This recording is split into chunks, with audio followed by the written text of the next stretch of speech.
everyone! Today we are going to learn about the present tense. When talking about facts or things that happen often, you use the present tense. The present tense changes its form depending on the subject type.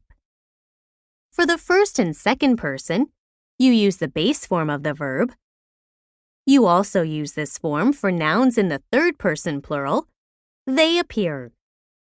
An example sentence is, I live in Korea. However, for nouns in the third person singular, you put s at the end of the verb. So you would say, he lives in Korea.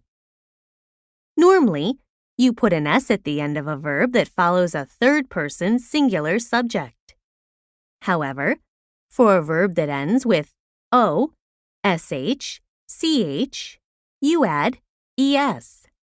For example, he goes, she teaches, or it washes. When a verb ends with a consonant plus y, for example, dy, ry, ly, change y into I and put es at the end. So, he studies, studies,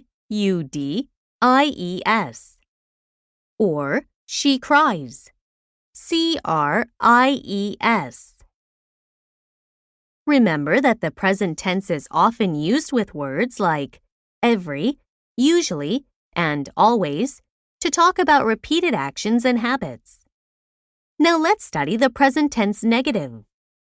When the subject is the first person I, second person you, or plurals like we, you, they, you add do not before the verb to make it negative. So, for example, I do not live in China. However, when the subject is he, she, it, put does not before the base form of the verb. So you would say, he does not live in China. The short forms of do not and does not are don't and doesn't. To make a question, put do or does before the subject.